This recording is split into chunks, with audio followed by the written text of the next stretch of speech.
Je vais essayer de dire quelque chose dans le sens du thème qui nous a été donné.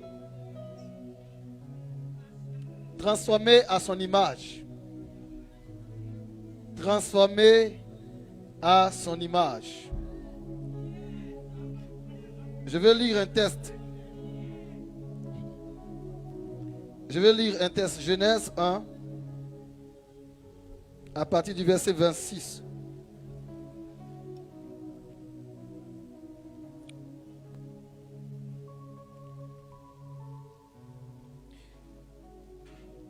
Je lis la parole. Puis Dieu dit, faisons l'homme à notre image, selon notre ressemblance, et qu'il domine sur les poissons de la mer, sur les oiseaux du ciel, sur le bétail, sur toute la terre, sur tous les reptiles qui rampent sur la terre. Dieu créa l'homme à son image. Il le créa à l'image de Dieu. Il créa l'homme et la femme. Je vais lire une deuxième portion des Écritures. Je pense que c'est le texte de base.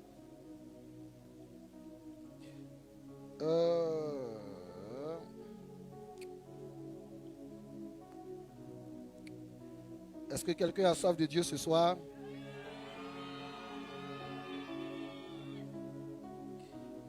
Donnez-moi le texte, s'il vous plaît. C'est un texte de Corinthiens. Je prends 2 Corinthiens. 2 Corinthiens combien? Bon, je n'entends pas, je vais chercher. 2 Corinthiens 3, verset 18. Merci. Ouais. Ils acclament pourquoi ces gars? Amen. Groupe musical, vous pouvez vous asseoir. Nous tous qui le visage découvert, contemplons comme dans un miroir la gloire du Seigneur, nous sommes transformés en la même image de gloire en gloire, comme par le Seigneur, l'Esprit. Je trouve ce thème assez profond, très très profond. Mais dès le début du thème, je me pose la question, pourquoi devons-nous être transformés à nouveau à l'image de Dieu alors qu'il nous a déjà créés à son image? Pourquoi ce thème nous réunit ce soir? Quels sont les différents points que nous devons mettre en exergue selon moi? Ma première question, je la repose. Quand on lit Genèse 1, ce qu'on remarque, c'est que la Bible dit qu'au commencement, quand Dieu créait l'homme, il a créé l'homme à son image et à sa ressemblance. Donc l'homme est censé ressembler déjà à Dieu et être comme Dieu, avoir tout le pouvoir de Dieu. Mais plus tard, en Corinthiens, Paul va nous demander de poser certaines actions qui vont nous amener à ressembler à nouveau à Dieu. Ça veut dire que quelque part l'homme a perdu sa première image et sa première ressemblance. Cela est dû à quoi? Ou cela est venu par quoi? Pour être un peu plus rapide, parce que le message est long. Cela est dû au fait que nous allons remarquer plus tard, dans le même livre de Genèse, une histoire entre un certain serpent et les premiers à être créés en tant qu'espèce humaine, Adam et Ève, les premiers à être créés de la main de Dieu. L'homme a été créé de la terre. L'homme n'a pas procréé pour envoyer la femme également a été créée par Dieu. Les deux ont été créés par Dieu à l'image de Dieu. Au bout d'un moment, il va y avoir une rencontre bizarre dans le jardin. Un certain serpent va venir causer avec les hommes. Et juste après sa causerie, l'homme va désobéir. Il va faire quelque chose qui va pousser Dieu à le faire sortir. Et je me rends compte que c'est là que la première corruption va commencer. L'homme est corrompu. Et son image est transformée. L'homme qui était un homme spirituel, je pense qu'il n'avait pas de corps charnel, qui avait un corps glorieux, un corps comme celui de Jésus à l'avènement, Parce que plus tard, quand ils vont pécher, en Genèse, je pense 3, Dieu va revêtir le corps de l'homme avec de la chair. Et cette chair va être à la base. Non, cette chair va venir manifester la transformation première de l'homme. L'homme qui était spirituel avant, au début, à la création, va devenir quelqu'un maintenant de Chanel. En cela, Paul dit, misérable que je suis, qui me délivrera de ce corps mortel. L'homme à la base n'avait pas un corps mortel, était un homme hautement spirituel. Il parlait régulièrement avec Dieu. Mais avant que Dieu ne le fasse sortir, il va le rendre Chanel. Et cette chair va plus tard devenir la source de nos péchés. Quand vous lisez Galates 5, il va citer les œuvres, les péchés, l'iniquité. Et il va dire les œuvres de la chair sont contraires aux œuvres de l'esprit. L'homme qui était spirituel va devenir à nouveau Chanel. Aujourd'hui, nous sommes en train d'essayer de faire quelque chose, de redevenir spirituel dans un corps Chanel. Difficile pour nous, mais pas impossible.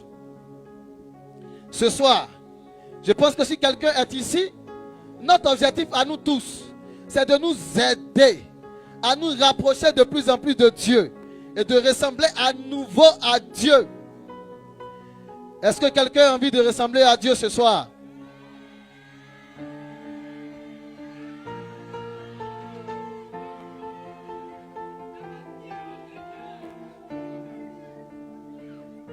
Est-ce que quelqu'un a envie de se métamorphoser, se transformer à nouveau et ressembler à Dieu?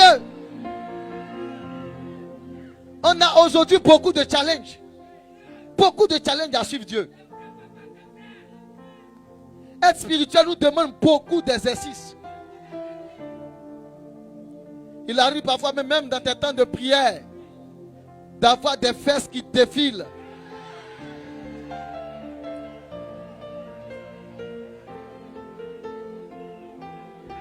Tout ça c'est Adam, c'est Adam, c'est Adam.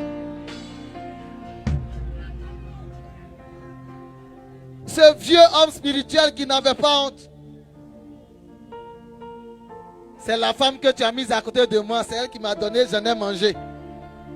Tu as mangé, maintenant voici, nous tous on est dans un problème, on ne comprend plus. On prêche, on essaie de faire l'œuvre de Dieu. Mais le péché est tapis devant notre porte tous les jours. Nous nous retrouvons obligés de lutter avec certains challenges qu'on ne comprend plus. Mais ce soir, je crois que par la grâce de Dieu, quelqu'un en quittant ici va recevoir des secrets pour devenir très spirituel au nom de Jésus. Est-ce que je peux prêcher ce soir?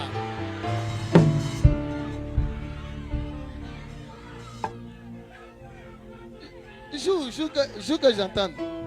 Joue que j'entende. Ah.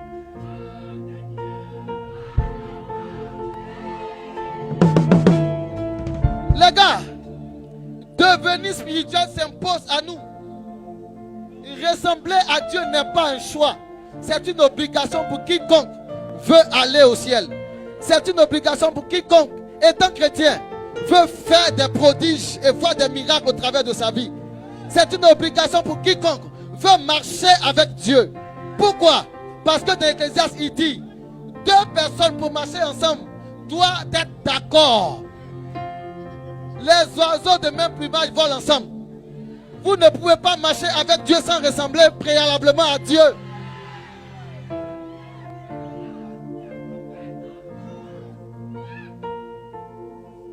Comment ressembler à Dieu? Je vais commencer à descendre maintenant dans mon message.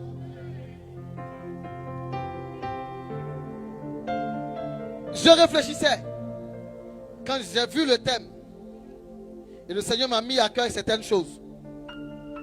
Il est impossible de vouloir ressembler à Dieu si nous n'apprenons pas à connaître Dieu lui-même. À connaître réellement l'image de Dieu. Transformer à son image. Mais quelle est l'image de Dieu? Quelles sont les caractéristiques fondamentales de Dieu?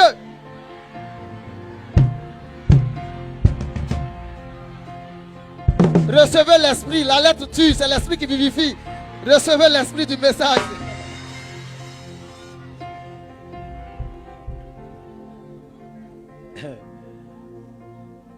Impossible.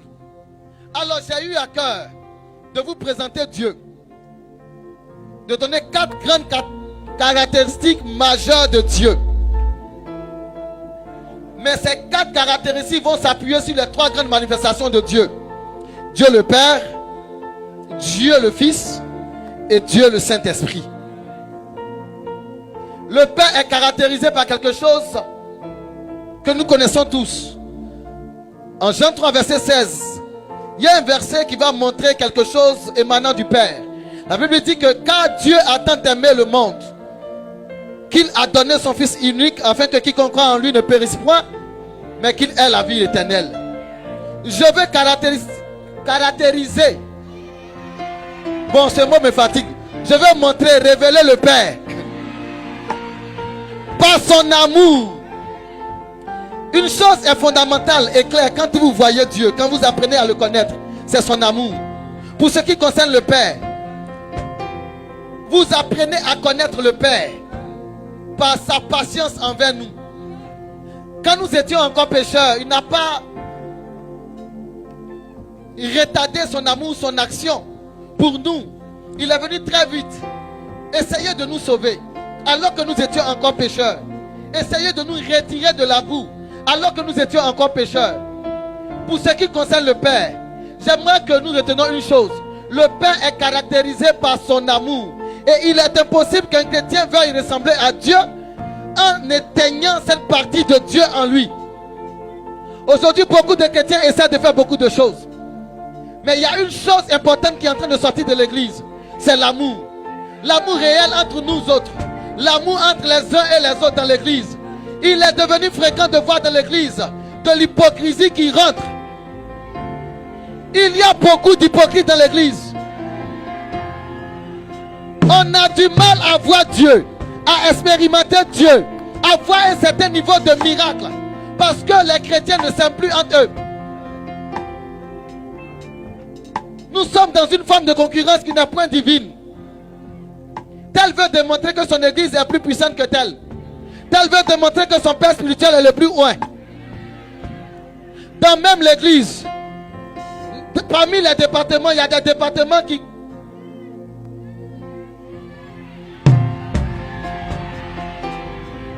Tu vas voir les sœurs du groupe musical qui se moquent des sœurs des hôtesses. Est-ce que je peux parler ce soir? J'ai un fardeau sur le cœur. J'aime les miracles. J'aime les prodiges. J'aime l'onction.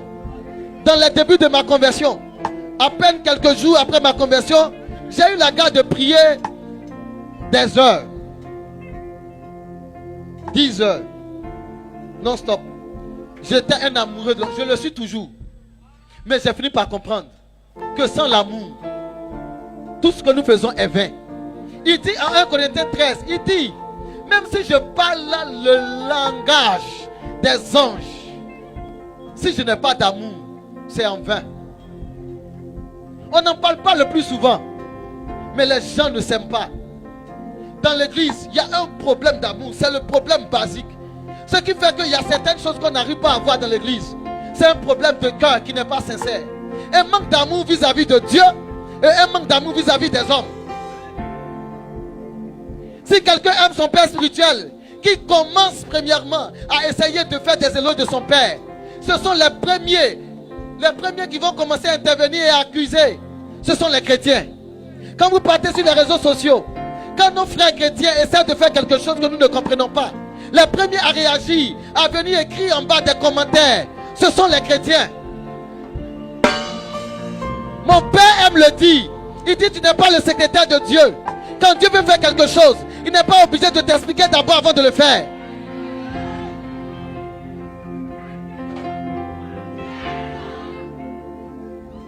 Si on s'entendait entre nous, on va où? L'église est en train de perdre son autorité. Je vois sur Facebook des frères de l'autre côté qui font des publications, qui font des discours. Même quand ce n'est pas cohérent, ce n'est pas vrai.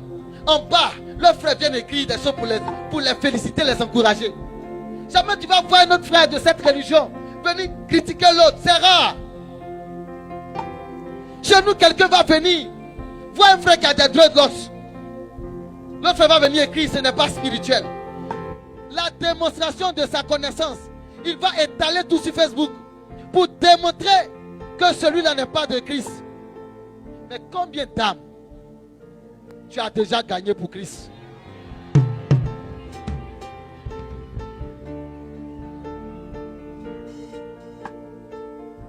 Sois utile. Fais des choses utiles au lieu d'accuser. Il a porté jean, c'est gros. Jean, c'est pété. Pourquoi il porte jean pété? Il doit venir t'expliquer.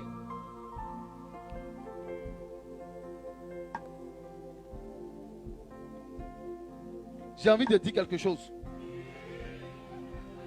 Mais les pères sont là.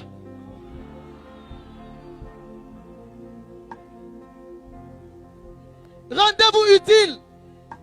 Il y a trop d'âmes qui se perdent. Pour qu'entre nous, on se mette à vouloir démontrer les Écritures entre nous. Cette concurrence n'est pas saine. Ça relève d'un manque d'amour. Jésus est rentré dans la maison de Zachée. Des pharisiens sont venus lui dire: tu manges avec les gens de mauvaise vie. Il leur a dit: je ne suis pas venu pour les bien portants. Je suis venu pour les malades. L'église n'est pas l'assemblée des saints. L'église est l'assemblée des malades qui essaient d'être guéris. L'église est l'assemblée des pécheurs qui aspirent à la sainteté. Si on était saint, on serait assis à la droite du Père. Et non ici à l'église.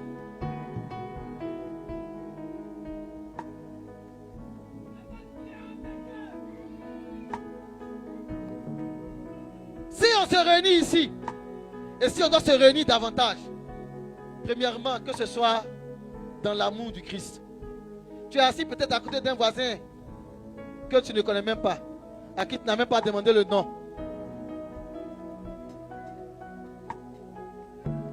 Mais tu veux connaître le Saint-Esprit.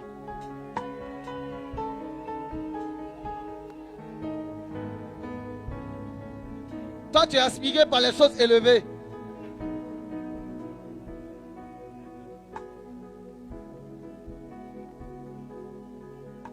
La deuxième caractéristique de Dieu que j'aimerais toucher, si on veut ressembler à Dieu, dans la dimension du Fils, j'ai relevé l'obéissance. L'obéissance.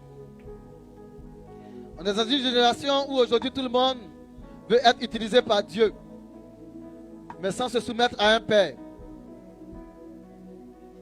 On est dans une génération où tout le monde a le feu.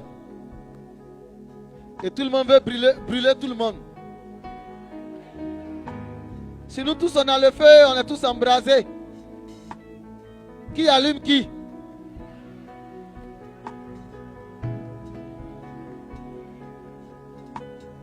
Qu'il me soit permis de dire quelque chose ce soir.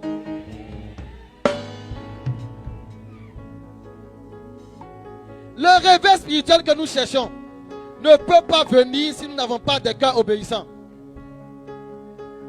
S'il n'y a pas clairement des fils et des pères.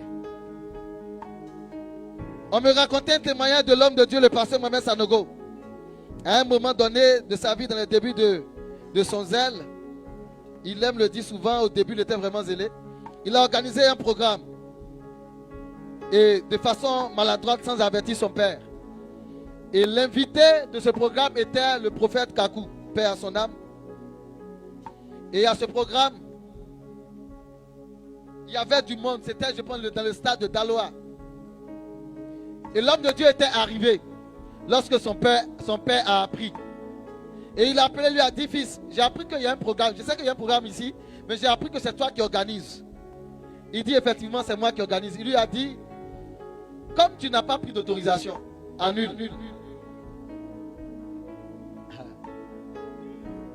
Il a dit: j'ai compris. Il est allé voir l'homme de Dieu. Pour lui dire: papa, excuse-moi, mais mon père spirituel. Bon, c'est pour ça qu'il a dit ça directement. Il a trouvé Et il a fini par annuler ce programme où il y avait déjà du monde. Écoutez-moi bien, chers frères. C'est bien d'avoir le feu. Mais un feu qui n'est soumis à personne va finir par s'éteindre. Et s'éteindre de la mauvaise des manières. Le dehors est dangereux.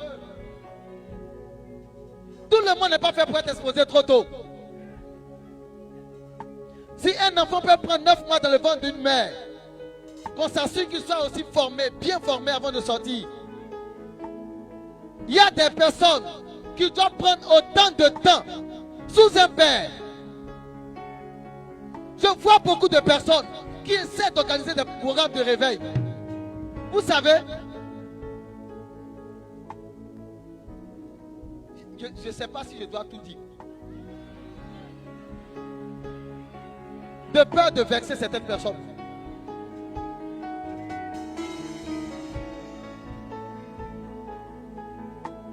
De toute façon, tu commences à t'exposer. Ta chute va faire tellement de bruit que tu vas faire plus de mal au corps du Christ que de bien. Se soumettre à des pères, ça protège le réveil. Avoir des pères qui vous donnent des orientations, ça protège le réveil. Ça amplifie le réveil. Mieux, quand tes fils ne veulent pas se soumettre à des pères, qu'est-ce qui arrive? Chaque fils choisit son père. Chacun décide de voir qui il peut suivre en fonction de comment est-ce qu'il veut devenir et de l'appel qu'il veut avoir. Je me suis posé la question de savoir, est-ce Dieu qui donne des pères ou les fils qui choisissent les pères? Il a dit, je vous donnerai des bergers selon mon cœur. Ils vous perdront avec intelligence et sagesse. L'intelligence et la sagesse d'un père te donnent l'autorisation de faire ce qui est convenable dans le moment opportun. Si on voit ce programme avoir tant d'ampleur, tant d'envergure, je pense que derrière ce programme, il y a des conseils de certains pères. J'ai reçu un jour une de mes soeurs à l'église. Je ne suis pas père. Mon père, c'est le pasteur Diati et toutes les églises CCR, il est le seul père. Et elle vient me dire que Dieu lui a mis à cœur d'organiser des programmes. Elle veut faire des programmes en ligne. J'ai dit d'accord, vas-y. Il y a des enfants à qui on donne des conseils, il y a des enfants on laisse partir. La vie va les conseiller. Et quelque temps après, elle vient me donner, elle vient vers moi et elle veut pleurer. Tu pleures pourquoi? Elle dit non, qu'elle organise ses réunions sur Google Meet. Il n'y a pas beaucoup de personnes, il y a une personne, 2 personnes. J'ai dit dans mon cœur, vas-y, pas de mon cœur, vas-y, continue, ça peut aller. Un jour, tu vas avoir de la foule. Toi, tu n'arrives même pas à prier. Avec tes nombreux cas dans l'église.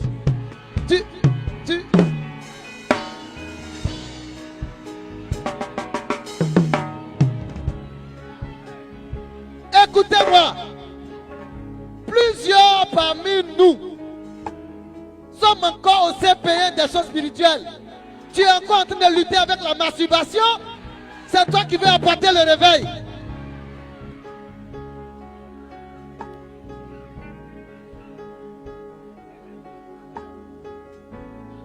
Faites les bains d'huile au sol, les jeunes prophètes. Manque de sagesse.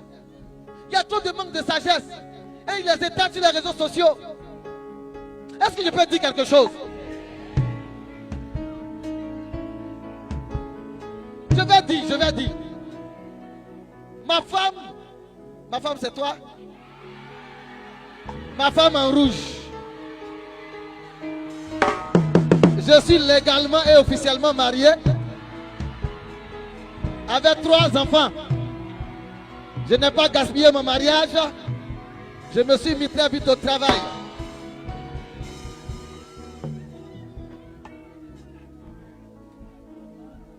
Ma femme est en train de scroller sur TikTok. Moi, je n'ai pas de TikTok dans mon téléphone. Où je suis, quand j'étais dans le monde, il y a mes femmes. Après, ils vont rouler voiture sur TikTok dans mes... Non. Elle scrolle sur TikTok. Et elle me dit, elle a vu quelque chose. C'est en ligne. Je m'en fous. Elle a vu quelque chose. Un jeune prophète qui attaque l'évangéliste Jacques Amessan. Moi, j'en parle. Je lui dis, donne-moi, je vais voir. Je regarde la vidéo. Et j'écoute son discours. Je dis, tu vois, c'est ça le problème. de vouloir sortir très tôt. Le discours est simple. Ne prends pas une offrande que tu n'as jamais donnée à ton père spirituel pour aller faire une action prophétique. Tu dis qu'on dit que tu n'es pas père spirituel. Les prophètes ne sont pas père spirituel. Est-ce que c'est ce qu'on a dit? On dit action prophétique. Si tu es prophète, que tu as des enfants spirituels, tu es père spirituel. Tes enfants peuvent t'honorer. Mais on a dans l'église des boucs qui laissent leur père et qui sont à la recherche des prophètes un peu partout dans la rue pour essayer de faire des actions prophétiques. C'est de ça qu'on parle. Tu te fâches et tu commences à étaler des choses. Je parie que ce frère n'a pas de père spirituel. Il lui aurait dit, on ne fait pas ça. Chers frères dans le ministère, chers jeunes prophètes, le ministère ne commence pas par l'onction de faire tomber. Ça ne commence pas par là. Ça commence par...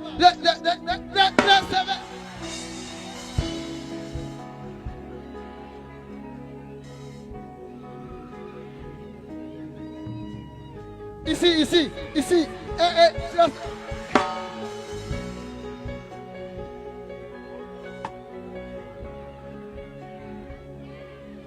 Jésus dit, le Fils ne fait rien de lui-même.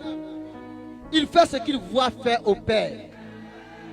Il dit, ma nourriture, c'est de faire la volonté de celui qui m'a envoyé. Qui t'a envoyé?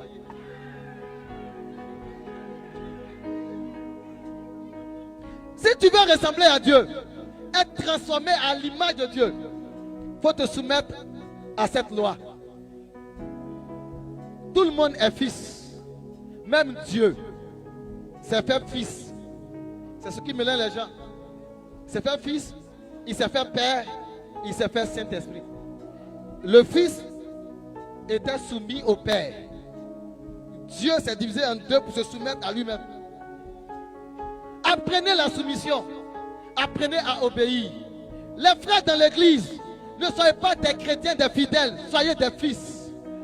L'onction des pères couvre les fils. Quand j'avais commencé le ministère, mon père m'a appelé, il m'a dit, viens.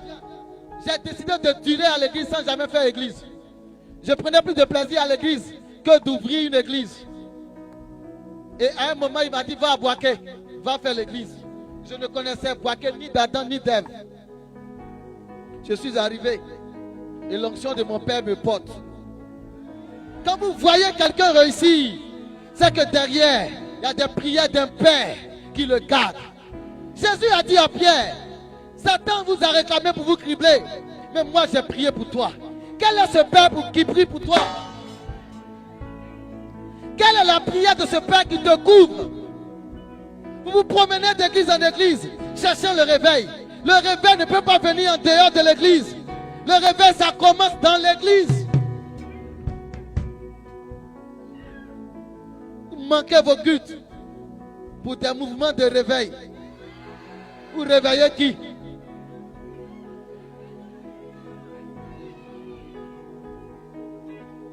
On ne sait plus qui est père. On ne sait plus qui est où.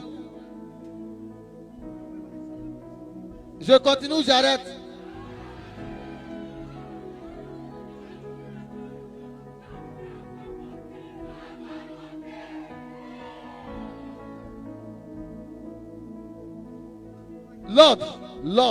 L'ordre. La hiérarchie des choses, c'est une tête. Même dans la distribution de l'onction, l'onction ne tombe pas sur le cou. Ça ne commence pas à mouiller le vêtement d'abord. Dieu cherche d'abord une tête. Il fait couler son huile sur une tête. Et c'est la tête qui distribue le reste. Quand il n'y a pas de tête, ça ressemble à un démon. Quand il y a trop de têtes, ça ressemble aussi à un démon. Quand on ne sait pas qui est la tête, qui vous chapeaute, qui vous garde, ça ressemble à des démons. Chers frères et sœurs, si nous aspirons à être transformés à l'image de Dieu, soumettons aux lois de Dieu.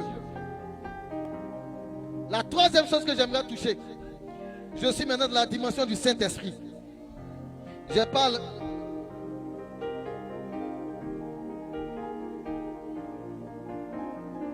Bon, je vais prêcher. En 10 minutes, je vais aller vite. Dans la dimension du Saint-Esprit, il y a deux caractéristiques majeures pour ceux qui veulent ressembler à Dieu. La première caractéristique, c'est sa sainteté. La sainteté. Je dis la sainteté.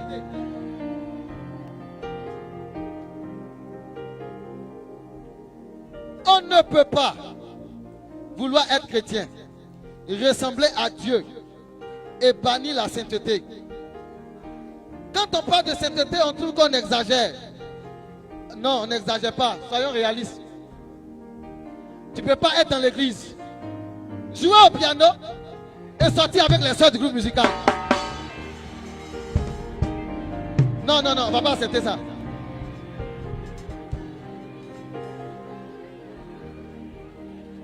Récemment, dans une église quelque part en Côte d'Ivoire,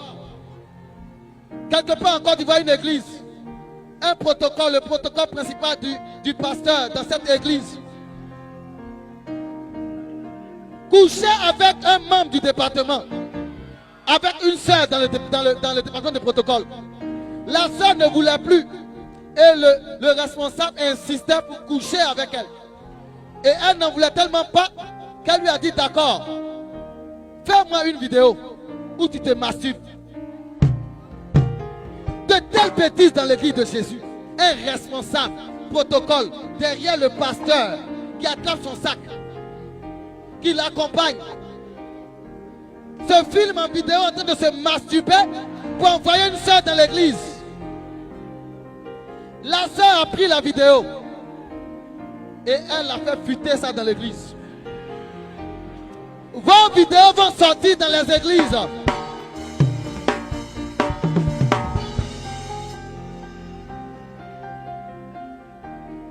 Les mouvements de réveil là, dans lesquels nous sommes tous, les gens ont leur go.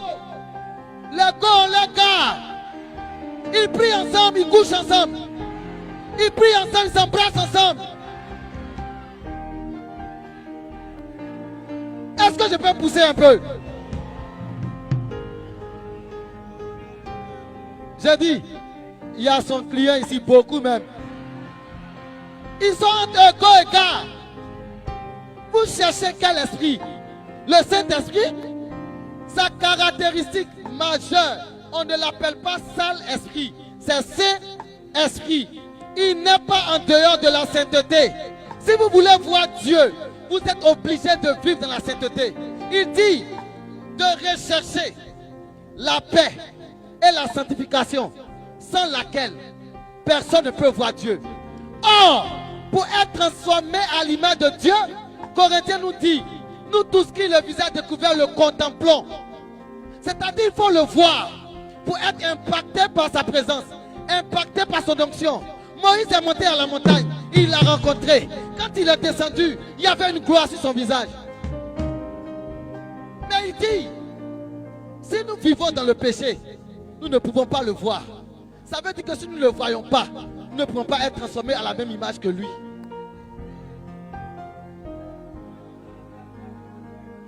La sainteté s'impose à nous. Ce n'est pas un choix. Il y a des tentations, il y a des envies charnelles qui nous passent. Même les pasteurs ont des envies. Les pasteurs mariés ont des envies. Vous pensez que quoi, vous êtes les seuls à être tentés? On est tous tentés. Dans le début de ma conversion, je fus un grand masturbateur. On avait les 4 codes pour se masturber avec du miel.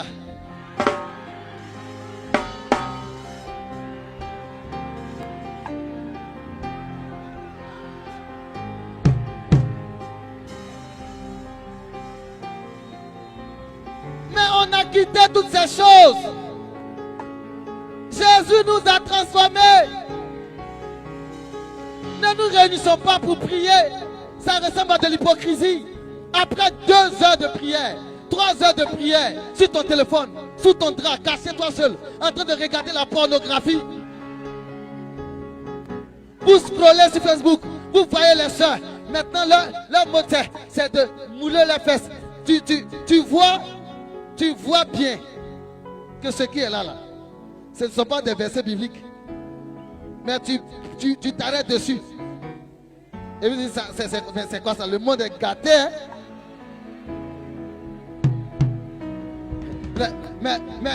non, notre génération est pourrie, hein. Notre génération est pourrie. Tu fais quoi comme ça? Il y a des prostituées dans l'église qui ne veulent pas se convertir. Il y a des homosexuels dans l'église qui se cachent. Tu sais quoi? Le problème, ce n'est pas ton péché. C'est que tu n'as pas envie de sortir. Tu ne l'exposes pas. Tu ne te confesses pas. Tu caches ton mal. Celui qui avoue cette transgression, les délaisse, va obtenir miséricorde.